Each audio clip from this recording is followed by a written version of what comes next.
Pues son casi las 9:10 de la noche, las 8:10 en Canarias. No quiero hacer un ejercicio de nostalgia, yo particularmente soy muy alérgica a la nostalgia, pero lo que va de ayer a hoy en una parte de la derecha española se demuestra gráficamente recordando la moción de censura de Antonio Hernández Mancha, un político no muy brillante que fracasó en la moción a Felipe González y en la política. Y sin embargo, escuchar hoy partes de su discurso en aquella moción del año 87 permite hacernos una idea del violento movimiento pendular, sobre todo en las formas, pero también en el fondo, que ha vuelto a vivir la derecha de este país. En un debate de esta naturaleza se están discutiendo grandes líneas programáticas. Yo he presentado las mías. Digamos que cuando en mi programa de gobierno hablo de la necesidad de proveer algunas reprivatizaciones de empresas del sector público, ya está claro el principio.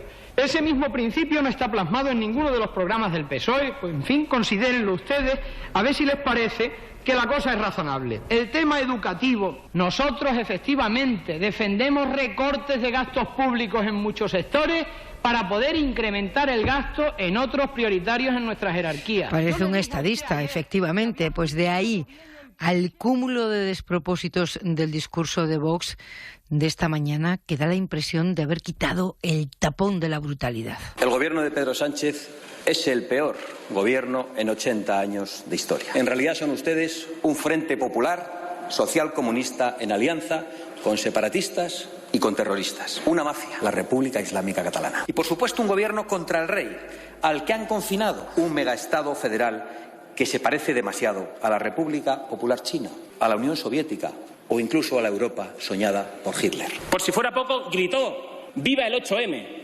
Que es lo mismo que gritar ¡viva el virus chino! La UNESCO, una organización entregada al servicio del adoctrinamiento izquierdista, antioccidental y antisemita. Y vamos a seguir denunciando a las mafias internacionales de la droga y del terrorismo, a sus cómplices y a sus empleados.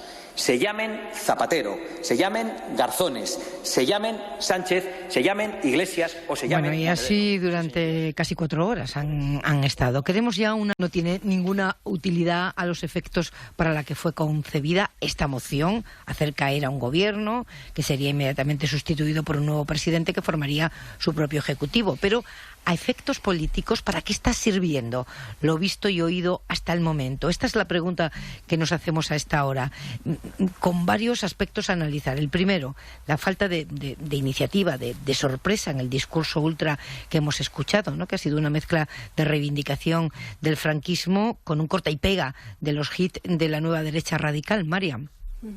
Sí, es cierto. Vox ha aplicado el Catecismo Nacional Populista Internacional, Pepa. Han mostrado que son absolutamente seguidores de Trump y de la extrema derecha europea, incluso yo diría en algunos puntos más cercanos a Le Pen padre que Le Pen hija, con un vocabulario divisivo en contra de todo tipo de templanza democrática, que apuestan por los liderazgos del odio. Yo destacaría una cosa que me ha dolido especialmente, y es que el líder del tercer grupo parlamentario del país afirma que la Unión Europea es totalitaria, que es un instrumento del globalismo y que la maquinaria de Bruselas nos está desvalijando, cuando es todo lo contrario precisamente en este momento. Pero preguntabas para qué ha servido. Yo creo, Pepa, que esta moción sirve sobre todo para que el PP, que aún no ha despejado la duda sobre el sentido de su voto, se mire al espejo y responda sobre lo que debe hacer ante esta situación. Lo que quiero decir es que ahora mismo el PP, aunque quisiera tener un discurso contrario a Vox, no sé si hay alguien con capacidad de liderazgo para hacer llegar a los votantes del PP al convencimiento de que las posturas de Vox deben ser abandonadas por el bien del país. Y a ver si me explico. Lo fácil para Casado en estos momentos es decir que Vox tiene razón. De hecho, su discurso se ha venido solapando en muchos aspectos con el de Vox durante los últimos meses. Pero eso no es lo que tiene que decir el líder del PP. Casado debe decir que Vox es un partido de un extremismo inaceptable, que nos retrotrae a otro tiempo, y que hay que volver a una derecha templada, dispuesta a llegar a pactos de Estado y que tienda la mano al gobierno. Y no sé si Casado tiene capacidad para esto. Mi impresión es que es un líder que sigue el estado de ánimo de los votantes del PP, que simpatizan con Vox en todo lo que tiene que ver en su odio hacia Sánchez, pero no conduce a una reflexión sobre cuál debe ser la dirección que tomar la derecha en España. Y eso se llama liderazgo, Pepa. Ya, vamos. Me deja una impresión que no porque no pudiera preverla me ha dejado de impactar, porque creo que el discurso de Santiago Abascal ha sido un discurso propiamente energúmeno. Es decir, es un discurso construido sobre enormidades, hipérboles, exageraciones, unas palabras llenas de metralla, insultos, descalificaciones, y después es la ruptura con todos los valores de referencia que hemos ido construyendo durante estas últimas décadas. Por supuesto Europa, pero no solamente Europa, una concepción determinada de la convivencia, un determinado modelo territorial, incluso un determinado modelo de relación política. A mí me ha parecido absolutamente desolador, y creo que lo que me consuela, entre comillas, es que ha puesto, digamos, negro sobre blanco lo que es Vox. Sí. Vox es una extrema derecha que trata de enlazar con los populismos de estos últimos años, los peores populismos, los que están, digamos, liderados por el brutalismo y el bronquismo de Donald Trump y otros líderes similares, y que no aporta absolutamente nada a la sociedad española.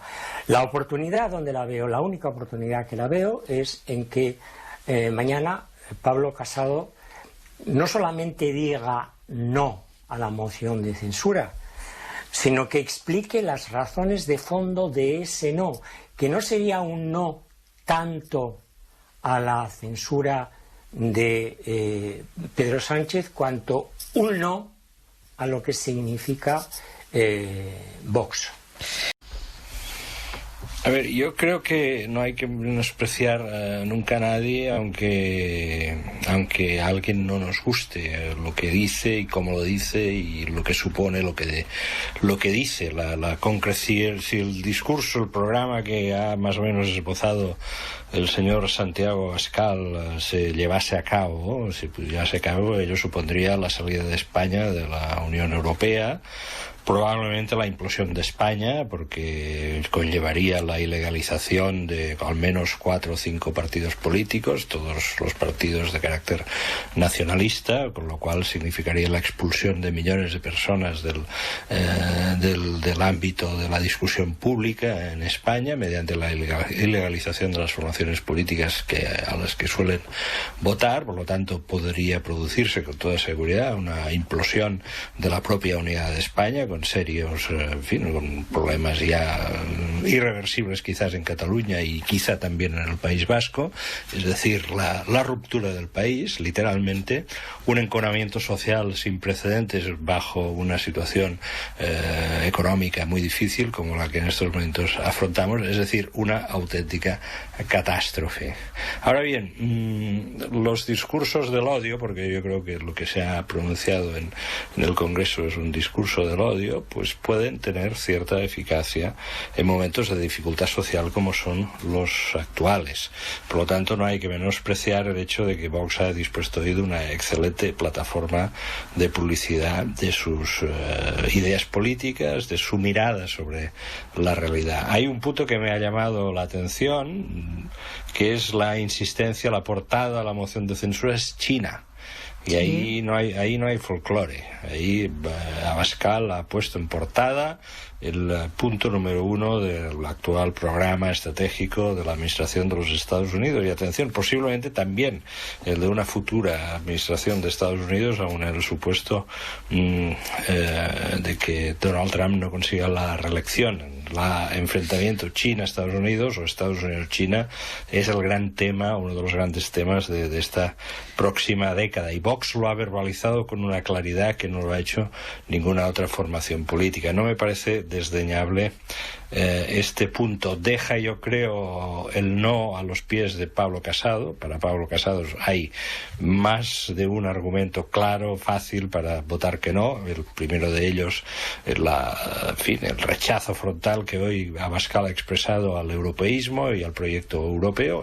Con esto es suficiente para justificar el no, pero atención, porque el PP durante estos meses se ha dedicado también a calentar la opinión pública y ahora la tiene a una cierta temperatura. Hoy mismo Metroscopia, se ha conocido un sondeo de Metroscopia que señala que el 44% de los electores del Partido Popular desean que el PP vote a favor de esa moción.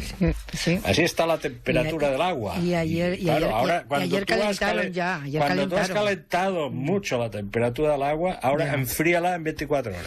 Bueno, yo lo decía antes Juliana, ¿no? Cuando casi la mitad de los votantes del PP y también un buen número de ciudadanos, ojo, dicen que tienen que votar que sí a la moción de censura, ambos partidos, PP y Ciudadanos, tenemos un problema de radicalización de la derecha española.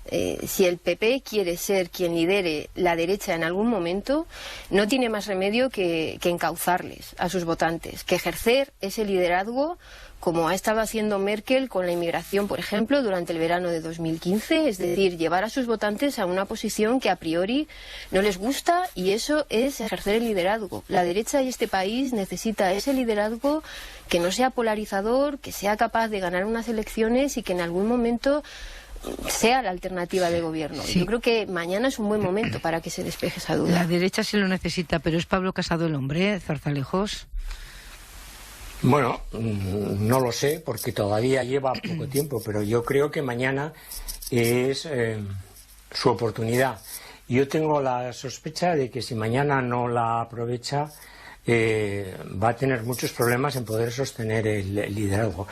Pero os habéis referido a los calentamientos. Yo creo que aquí ha habido mucha gente que le ha echado, hoy mismo también, pero de antes, le viene echando mucho carbón a la estufa. Y el calentamiento no se puede atribuir solamente a unos, sino también a otros. Hoy ha habido algunas intervenciones que no solamente eran calientes, sino que hervían. Por lo tanto, aquí el problema de la polarización, de la crispación, en este ambiente casi irrespirable, no se debe solamente a una parte. Aquí ha habido un comportamiento que yo elogio. Y digamos que no tengo una particular simpatía por razones biográficas, entre otras razones, hacia el Partido Nacionalista Vasco. Su portavoz, Aitor Esteban, ha empleado 82 segundos de los 29 minutos que tenía, porque ha dicho que no quería contribuir a lo que él ha denominado una patochada. Bueno, no deja de ser, desde un punto de vista del ambiente colectivo, una actitud particularmente responsable, porque ha habido algunas intervenciones que se han encargado de echar más leña al fuego o de suministrar más gasolina al incendio. Por lo tanto, a mí me parece que, sin entrar en generalizaciones que siempre son injustas, porque no todos se comportan de la misma manera, es cierto que, y lo he dicho y vuelvo a repetirlo, que a mí me ha parecido energúmeno el discurso de Santiago Abascal, pero que ha habido otros discursos que me parecen igualmente energúmenos. Y por eso creo que esta es la oportunidad de Casado, para demostrar que tiene liderazgo y apartarse del energumenismo dialéctico en el fondo y en la forma, porque yo creo que muchas veces la forma forma parte del fondo. Nos queda un minuto para cada uno, menos ya, de un minuto para cada uno de vosotros. Mañana veremos probablemente que la moción consigue solo los votos de los diputados de Vox. ¿Puede ser artificioso pensar que están tan solos, Enrique? Parlamentariamente sí, en la sociedad. En estos momentos las encuestas señalan que están creciendo, no de una forma meteórica, pero que están creciendo a costa del Partido Popular, básicamente. Y para mí la gran duda es la siguiente, es decir, si este país logra recuperarse a partir de la próxima primavera, gracias a las vacunas, gracias a la contención de la epidemia, gracias a las ayudas europeas, gracias a que ya se habrán aprobado los presupuestos, que creo que hoy se da implícitamente un paso adelante hacia la aprobación de los presupuestos, Vox no pasará del 14 o del 15%. Sí tenemos la desgracia de que todo se sigue complicando, podemos tener un serio problema no solo en la política, sino en la sociedad española. Un minuto, Mariam. Bueno, yo también creo que parlamentariamente sí, pero si el PP no da con la tecla para frenarlo y para ofrecer un discurso convincente a un sector muy cabreado de la derecha, yo creo que Vox sí tiene un recorrido para seguir creciendo. Zarzalejos, tu titular final. Mi titular final es que parar el ascenso, si es que se produce, que yo creo que a partir de hoy puede ser un descenso de Vox, no es solamente una tarea del Partido Popular, es también una tarea especialmente del Partido Socialista y de las fuerzas más centrales del espectro parlamentario español. No es solamente una misión, ni aquí ni en ninguna parte, parar a la extrema derecha, que lo haga la derecha, digamos, democrática, liberal o conservadora. No es una misión estrictamente partidaria, es una misión de los partidos de Estado, de todos. Señores, señora, muchas gracias. Buenas noches. Muy buenas noches. Buenas noches. Un abrazo. Cerramos antes de hora 25 de los negocios con una opinión más, la de Miguel Ángel Aguilar. La columna de las 9. Miguel Ángel Aguilar. La dialéctica tiene sus normas, a tenor de las cuales las cosas deben decirse en columna de A3. Así se explica, por ejemplo, que haya de reconocerse el acierto de José María Aznar cuando, como aspirante al poder, dio en acuñar de la mano del nunca bien ponderado Miguel Ángel Rodríguez Rodri la triada contundente de paro, despilfarro y corrupción, como abreviatura sumarísima de los 14 años de gobierno socialista, a cuya declinación reiterada añadía el estrambote de «váyase, señor González». Pues bien, esta mañana, en el Pleno del Congreso, donde se sustanciaba la moción en la que se buscaban las vueltas el censor Santiago Abascal y el censurado Pedro Sánchez, este último ha intentado esa misma cadencia en trípode, de odio, furia y choque, pero no ha funcionado, porque el último de los tres vocablos es el más débil y carece de la onda expansiva que generaba el término corrupción con el que remataba Ansar. ¿Cuánto mejor hubiera funcionado la dialéctica del censor si se hubiera limitado, sin más, a encadenar las lindezas que su antagonista Pedro Sánchez ha dedicado a Pablo Manuel Iglesias, su vicepresidente segundo, sin añadir comentario alguno? Ahora, señores pasajeros, abrochen sus cinturones, pongan sus respaldos en posición vertical y plieguen sus bandejas por si el presidente del PP, Pablo Casado, despegara mañana con su intervención. Atentos.